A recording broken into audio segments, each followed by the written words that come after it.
భారత రాజ్యాంగ నిర్మాత డాక్టర్ బిఆర్ అంబేద్కర్ పై అనుచిత వ్యాఖ్యలు చేసిన కేంద్ర మంత్రి అమిత్ షాను వెంటనే బర్తరఫ్ చేయాలని వరంగల్ జిల్లా అంబేద్కర్ వాది రేణుగుంట శివకుమార్ డిమాండ్ చేశారు. వరంగల్ నగరంలోని హెడ్ పోస్ట్ ఆఫీస్ జంక్షన్లో భారత రాజ్యాంగ నిర్మాత డాక్టర్ బిఆర్ అంబేద్కర్పై కేంద్ర మంత్రి అమిత్ షా చేసిన వ్యాఖ్యలకు నిరసనగా అమిత్ షా దిష్టిబొమ్మ దగ్ధం చేశారు. కేంద్ర మంత్రి అమిత్ షా దిష్టిబొమ్మ దగ్ధం చేశారు. కేంద్ర మంత్రి అమిత్ షా వ్యాఖ్యలకు రాజ్యాంగాన్ని మార్చే దిశగా ఉన్నాయని, అమిత్ షా చేసిన వ్యాఖ్యలను బీజేపీ పార్టీ ఖండించకపోవడం దారుణమని, తక్షణమే అమిత్ షా బహిరంగ క్షమాపణ చెప్పాలని, బీజేపీ ప్రభుత్వం మంత్రివర్గం నుండి బర్తరఫ్ చేయాలని రేణుగుంట్ల శివకుమార్ డిమాండ్ చేశారు.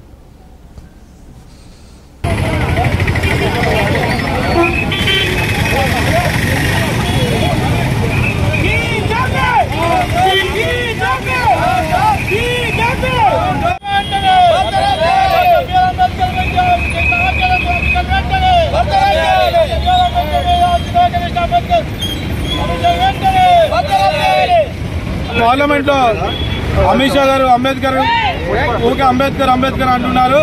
ఇదే రాముని మీద దేవుని నామస్మరణ చేస్తే మీకు పుణ్యమని దక్కేదని చెప్పేసి అంబేద్కర్ పై అనుచిత వ్యాఖ్యలు చేసిన అమిత్ షా గుర్తుపెట్టుకో, ఇదే దేవుణ్ణి మొక్కే హక్కు కూడా మాకు అంబేద్కర్ కల్పించాడు. ఇలా అంబేద్కర్ పై అనుచిత వ్యాఖ్యలు చేయడం పట్ల దళితుల మనోభావాలు దెబ్బతిన్నాయి.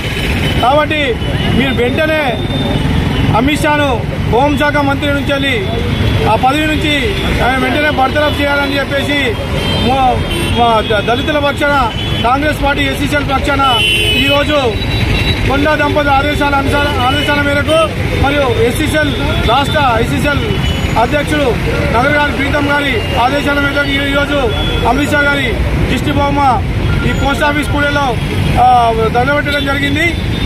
అమిత్ షాను వెంటనే సస్పెండ్ చేయకపోతే, అమిత్ షా హోంశాఖ మంత్రిని వెంటనే సస్పెండ్ చేయకపోతే ఈ యొక్క ఉద్యమాలు తీవ్ర దాస్తుంది.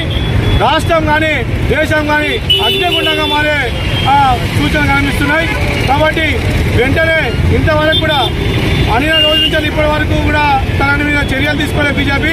అంటే ఇది బీజేపీ కావాలనే అమిత్ షాతోని ఈ వ్యాఖ్యలు చేయించింది. మా దళిత బహుజనులారా, మా బడుగు బలైన ఎస్సీలు దళితులారా ఆలోచించండి. ఇది మనకు ముందస్తుగా కనిపిస్తుంది. రాజ్యాంగాన్ని మార్చేటువంటి సూచనలు అమిత్ షా వ్యాఖ్యలతో మనకు కనిపిస్తున్నాయి. కాబట్టి ఈ దళితుల మీద, ఈ బడుగు బలహాల మీద బీజేపీకి ఉన్నటువంటి అక్కసును మరొకసారి అమిత్ షా మాటల రూపంలో బయటపెట్టడం జరిగింది. కావున ఈ అమిత్ షాను వెంటనే సస్పెండ్ చేసి అంబేద్కర్ వారి విగ్రహం పాదాల మీద పడి అమిత్ షా తప్పైందని చెప్పేసి వాళ్ళ మాటను ఉపసంహరించుకొని పదవికి రాజీనామా చేయకపోతే ఇది ఇంకా తీవ్ర రూపం దాల్స్తుంది. దళితులు ఊరుకోరు, ఎస్టీలు, మా మైనార్టీలు సోదరులు ఎవరు ఊరుకోరు. ఇది ఊరుకునే విషయం కూడా కాదని చెప్పి ఎస్సీ కాంగ్రెస్ పార్టీ ఇన్ఛార్జ్ వచ్చేలా తెలియజేస్తున్నాం.